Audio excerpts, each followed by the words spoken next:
अमरीकी हुकूमत जो है, जो नई आने वाली हुकूमत है, उसमें जो विवेक रामास्वामी जो है, उन्होंने ये कहा है कि न्यूयॉर्क सिटी जो है वो 220 मिलियन डॉलर पाकिस्तानी होटल को दे रही है। तो क्यों दे रही है? ट्रंप की हुकूमत आई और उसके बाद हमने देखा कि एकदम से बड़ी बड़ी ऑर्गेनाइजेशंस के टॉप सीट्स पर इंडियन हिंदूज को चुना जाने लगा। यूं मान लें जैसे पूरे अमेरिका को अब इंडियन ओरिजिन के हिंदू ही चला रहे हैं। इस चीज को हाईलाइट किया गया कि पाकिस्तान को फायदा हो रहा है। तो जिस लॉबी का काम यह है कि पाकिस्तान को नुकसान पहुंचे वॉशिंगटन डीसी के अंदर और उसके इंटरेस्ट के अंदर, उसने विवेक रामास्वामी के सामने कहा था, पायन वेखो पाकिस्तान को 200 मिलियन डॉलर जा रहा है, जाती है पायना वेखो इधर कुछ करो। आज ये खबरें आ रही हैं कि खबरें सुन के यकीन करो मैं अपने आप को पाकिस्तानी कहते हुए शर्मसार हो रहा हूँ। ठीक है, पूरे देखने वालों देख लो, मैं पाकिस्तान का नाम सुनते अपना सिर शर्म से झुका रहा हूँ। मुझे लग रहा है कि जो ट्रंप साहब का जो टाइम आ रहा है अगले आने वाले सालों में, जो बहुत सारी कैबिनेट वो पिक कर रहे हैं, बहुत सारी चीजें कर रहे हैं, वो that is going to be problematic for us. एटमी ताकत होकर हम कहाँ पे जा रहे हैं?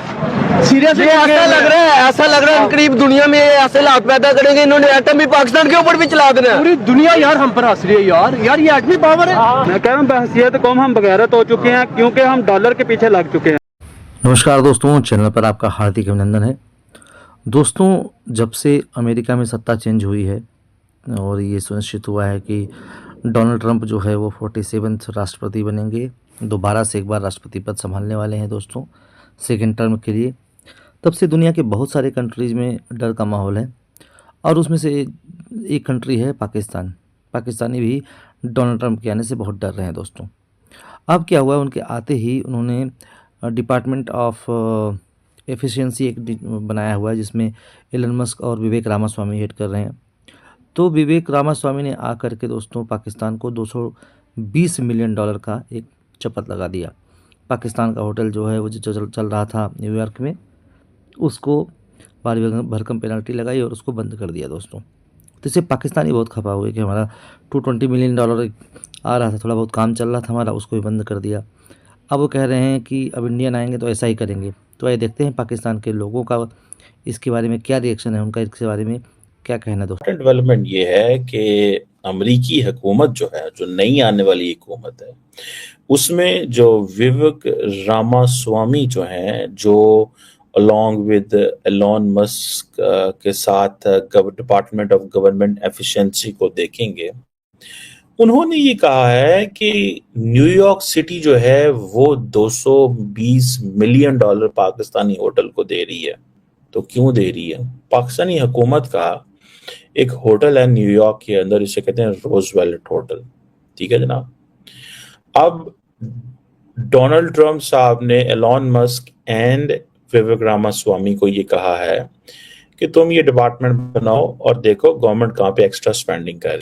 अब ये जो 220 million dollar government of Pakistan का, ये I think Pakistan international airline का ये होटल है, गवर्नमेंट होटल है।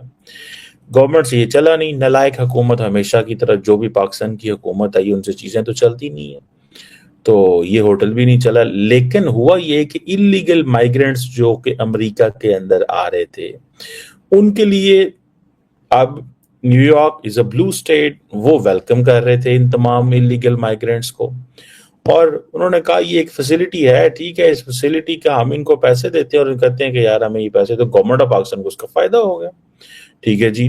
अब इलीगल माइग्रेंट्स अमेरिकी हुकूमत न्यूयॉर्क सिटी वहां पे रख रही है, उस होटल को पाकिस्तानी 220 मिलियन डॉलर पाकिस्तान को मिल रहे हैं।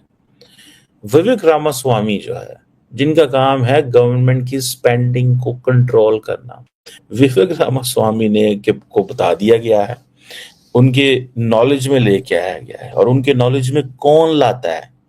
There are lobbies who work. दूसरी तरफ इस चीज को हाईलाइट किया गया कि पाकिस्तान को फायदा हो रहा है।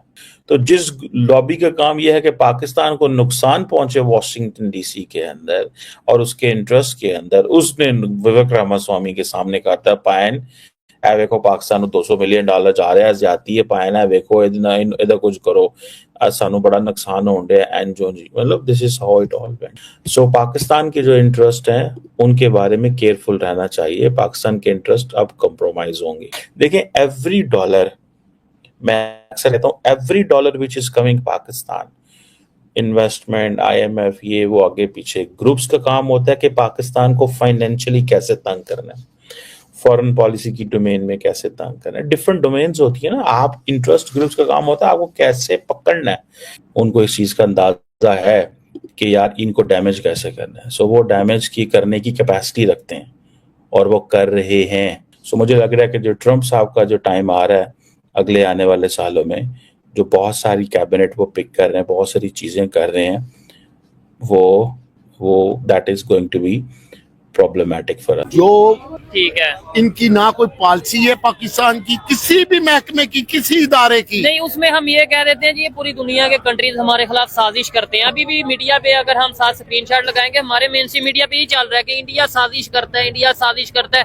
इवन इंडिया नहीं, अब तो ये कहा जा रहा है कि इंटरनेशनल जो क्रिकेट काउंसिल है वो भी पाकिस्तान के अगेंस्ट साजिश, यानी पूरी दुनिया को हमारे अगेंस्ट। जो कौम अपने अख्तियारात, अपने फैसले खुद नहीं करती, ठीक है, उसका यही हाल होता है। अब अवाम इतने खौफ में है, जिस मुल्क की अवाम अपने हाकम से खौफ में रहती हो, उस मुल्क का क्या हाल होता है। और उधर कौन आना चाहेगा जिसकी अपनी अवाम अपने हाकमों से मुतमईन नहीं है, ठीक है, तो वो दूसरे कैसे मुतमईन होंगे। बात तो ये है, वो दूसरे कैसे मुतमईन होंगे। जितने मर्जी झूठे दावे करते रहो, जो दिखता है वही बिकता है। अब अभी थोड़े दिनों बाद आपको पता चल जाएगा, एक डॉक्यूमेंट्री बन रही है, मैंने डॉक्यूमेंट्री बन रही है, हाँ जी, यूट्यूब में देखा है। वो बरतानिया को कोई गैर मुल्की बना रहे हैं, उन्होंने फोन नंबर भी दिए हैं कि इस वकूवे के जिसके पास कोई ठोस सबूत है वो हमें भेजे। जब वो डॉक्यूमेंट्री बन गई, इनका सफारती ताल्लुकात बिल्कुल खत्म हो जाएंगे उससे, यानी पाकिस्तान के रिलेशन पूरी दुनिया से खत्म हो जाएंगे। जितना बड़ा जुल्म हुआ है, तो उस पे भी हम ये कह देंगे इंडिया ने तो वो भी हम इंडिया पे डाल देंगे। अपनी करतूतें नहीं आप सामने लेके आएंगे। हम आटे की जंग से कब निकलेंगे कैसे? निकलेंगे ही नहीं, निकलने देने नहीं इन्होंने। ऊपर से हम ऐसे हैं कि लाइनों में लाके ले रहे हैं, बड़ा करे क्यों ले रहे हैं, और वो भी खराब पता भी है कि इस मुल्क में गंदुम खुद काश्त होती है, खुद काश्त करने वाला मुल्क गंदुम के लिए लाइनों में लग रहा है। बाहर से वो बेकार हो गई थी, इधर उन्होंने फ्री दे दी। मुल्क चावल और मछली से उन्होंने अपनी इकोनॉमी को ठीक कर लिया। बांग्लादेश यार, हम एटम बम हो, एटमी ताकत होकर हम कहाँ पे जा रहे हैं? सीरियसली ऐसा लग रहा है करीब दुनिया में ऐसे हालात पैदा करेंगे इन्होंने, एटम भी पाकिस्तान के ऊपर भी चला देना है। पूरी दुनिया यार हम पर हंस रही है यार ये एटमी पावर है, ये पाकिस्तान एटमी पावर है। ये क्या हो रहा है इस मुल्क में? एटमी पावर है, आटे से धक्के खा रही है, आटे में मर रहे हैं। मिलना तो एक अलग चीज है, लोग मर रहे हैं यार, कैसे बेदर्दी से। आप मीडिया वाले हैं, आप एंकर पर्सन हैं, आप खुद जान सकते हैं जितनी महंगाई हुई है इस दौर में। 25,000 सैलरी लेने वाला इंसान, 25,000 सैलरी 50,000 बिल आ जाता है, 50,000 बिल क्या करें? 25,000 सैलरी लेने वाले का पेट्रोल अपने बाइक पे अपनी पे जाएगा काम पे, और जो लाख रुपए 1.5 लाख 2 लाख सैलरी लेता है वो किस पे जाएगा? गवर्नमेंट के फ्यूल पे जाता है। दोस्तों, पाकिस्तानियों को सुनकर हंसी आती है। कहाँ से आते हैं ऐसे लोग? ऐसा लगता है ये लोग हमारे गोले के नहीं हैं, किसी और गोले से आए हैं। कितने तेजस्वी हैं ये लोग। आप सभी हंसते रहिए और पाकिस्तानी कॉमेडी का मज़ा लेते रहिए, और चैनल को सब्सक्राइब करना और शेयर करना ना भूलें। धन्यवाद।